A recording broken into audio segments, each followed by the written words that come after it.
I'm Dr. Lori. I'm in Orlando, Florida. I almost got killed on the interstate, but here I am. I'm at the Russell Home Thrift Store, and I'm finding real bargains on the road. Come thrift with me. When things are stacked, I move them because I like to look at the actual piece. I like to look if there's any scrapes, any cracks, any chips.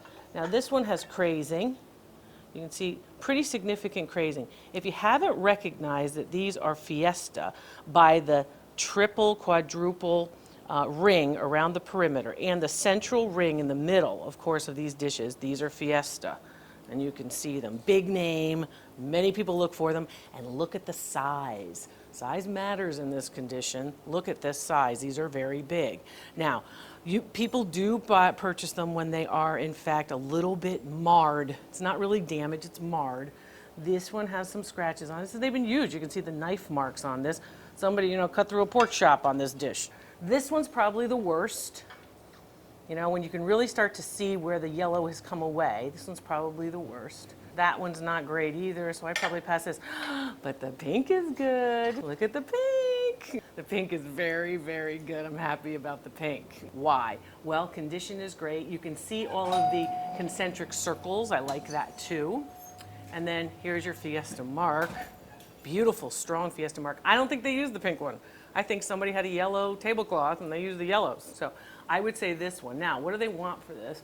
Now, in this store, they put some price tags on some pieces, and then they actually give you these nice, easy dishes, single pieces, place sets, less marked, unless they're marked. So single pieces are $1 to $3. Let's say this is $3. So for $3, this plate is hands, right? Taught you to measure your hands, your body parts, but basically measuring your hands. That's about 6, so 7, 8, 9, 10, about a 10-inch plate. So that's a really nice example. Value on this plate, about 35 bucks.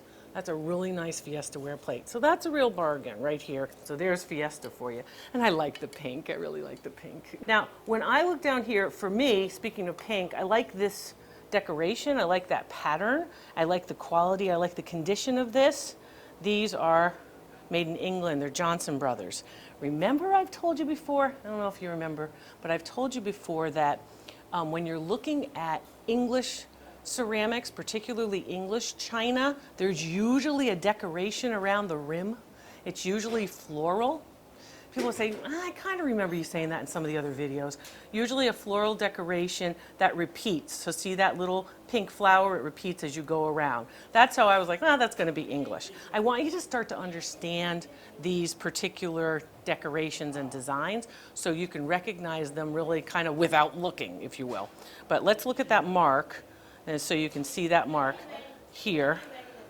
And that green mark indicates a younger decoration for Johnson Brothers, a younger pattern. What does that mean, a younger pattern? Johnson Brothers is a very old English manufacturer, so we see these pieces in the 19th century. This is a 20th century piece, probably after World War II, but this is a nice piece too. So this is a single piece, so $1 because it's not a set. This is cracked, I'd leave that there. Same grouping. That one's got some damage. So I'd say 1 out of 4 are pretty good. This one's got a really good size crack. I'll leave all those. But this one's nice. So for $1, you probably could get 5. All right, so that's Johnson Brothers English. Remember that pattern. Remember that repeating pattern was going to help you to know that. Well, let's move this big body of mine. Yeah, pretty. And this is a Lennox pattern, but more contemporary. Temperware made for Lennox. So Lennox is making this everyday stuff in the 1970s and 1980s. It looks like there's a pretty good set here. 1, 2, 3, 4 of the bread plates. 1, 2, 3, 4, 5, 6, 7, 8. I always touch every plate. So people say, you touch every plate. I touch every plate, so I'm counting. So there's 8 here, there's 4 here. That's not bad, depending on their condition. They don't look bad. They look like they've been used, but they're not too bad. No, yeah, this one's worse. See when the pattern starts to come off? See, I'd probably leave that. If you can get 4 out of this, and these 4 small plates, you're doing pretty well if they're $1 each. And let me make sure this isn't a set. 4 place settings is 10, so it would be a 4 place setting times 2, I'm guessing. But I would probably ask to make sure that I'm reading this correctly. So if that's the case, they are 12 times 4, so that's 48. I think 12 times 4 is 48. And then you've got another 4. I would say you're probably looking at $75 for 4 big plates, which are dinner plates, and 4 small bread plates. You know, for what might be 20 bucks. Not great, but it is a good quality piece, manufacturer, and it's a nice design that you don't always see. This looks like Pfaltzgraff. Pfaltzgraff. So it's got some big names in the American, well, Johnson Brothers not, but in the American manufacturers. So this is Pfaltzgraff, and I really do like this. I like the diminutive sort of muted kind of decorations. It's got a little bit of damage in the middle. You're never getting that off. People say, I could clean that. You're not cleaning that off. That's basically what it's going to look like. So, but this doesn't look to be a complete set either. It does look like there's some wear here, though. Yeah, this one's not as bad, but I think you're kind of like 1 for 4 here. So I'd probably leave these because really you're not getting good enough quality. If you're a reseller, you really have to say, hey, they've been used. Yeah. Hard to sell a plate like that. A plate like that that's really been used like this, that's pretty hard to sell. So these are Pfaltzgraff, but condition on them is poor. This looks like more Pfaltzgraff. Pfaltzgraff has different marks. Notice this one. This is a raised mark for Pfaltzgraff, whereas this plate had a very different mark for Pfaltzgraff. Okay?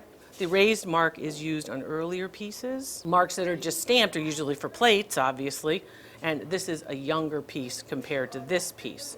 So if you're looking at older and younger, hang on, I'll see if I have a plate here I can make a comparison. They're both Pfaltzgraff. They're from different time periods. This is the younger mark, so this plate is younger. This is the older mark. This plate is older.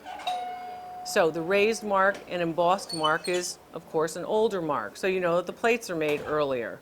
So that's what you're looking at here. You can tell the difference in their style and time period. But really, if you can learn the marks, that will be very helpful for you if you're trying to collect or trying to resell Pfaltzgraff. A lot of Pfaltzgraff out there. Most of it is characteristic of this very brown colored ceramic wares. But these are moving into everyday kinds of ceramic wares. So they're $1 a plate. A good condition plate from this time period, right, is going to be probably about $4, and a good condition plate, of which this is not one, from this time period, older, this particular one is going to be around $7. So, you know, you're looking at Pfaltzgraff, you're looking at pretty high quality, and you're looking, a lot of people look for it. There's a lot of it out there. It's particularly popular in areas of the country like New England, down the eastern seaboard. I see a lot of it collected there, but you know, that doesn't mean the Californians can't do that. Oh, look, you know, you think these were bone dishes, but these aren't bone dishes. Speaking of California, these are made in California. Yep, made in California. These aren't bone dishes. This is part of a Lazy Susan. So you know Lazy Susans, they go like this. You know, and you spin them. My mother would make antipasto on the Lazy Susan. Here we go. It's supposed to go like that. See how that fits beautifully? Like that? Well, this is also the same shape for a bone dish from the 19th century. So a lot of you are like, oh, I learned about bone dishes. This must be a bone dish. It's not. It's part of a Lazy Susan. It would have had a central bowl, right? And my mother would put olives and some cheese and always a hard salami, and then usually roasted peppers or something like that. In the middle would be nuts sometimes, but antipasto can be different depending on what part of Italy you're from. So I'm going to put those back like this, but that's supposed to be a set. So the fact that you have an opportunity to buy it as a set for $4 without the bowl, you can introduce a new bowl, but for $4 without the bowl, you're looking at 25 bucks for all 4. So it's not bad for $1, $2, $3, $4, you know, to make 25. What's that? Is that 8 times? 4 times 8 is 24? I don't know. My math is not that good today. So here's some Syracuse china. A lot of American china here today. But Syracuse china, notice how bright white that is, and notice how dull this is. So beige versus white. You want brighter, whiter clay if you can. The brighter and whiter the clay, the higher the quality of the ceramic once it's fired, and of course the higher value of the object. So you don't want beige, you don't want off-white, you don't want ochre, you don't want eggshell. My mother always painted the dining room eggshell. Everything was white in my mother's house. But this beige, not good. That's, of course, not as high quality as, of course, the brighter, whiter pieces. And that's true no matter where the pieces are. If you're looking at pieces from Limoges, France, if you're looking at pieces from Japan, if you're looking at pieces from America, doesn't matter, it should be bright. The brighter and whiter, the higher purity level of the clay. So, yeah, teaching you some cool stuff about plates here today. I like the hand painted. This is a piece made in China, you know. So that piece is probably only worth about $1, although it is hand painted. Here's a mark. You know, some of the tip-offs, no dishwasher safe, microwave safe, you know. Whenever it says that it's anything safe, it's dishwasher safe, it's microwave safe, it's any of those things, obviously it's going to be late 1900s. So these are cute.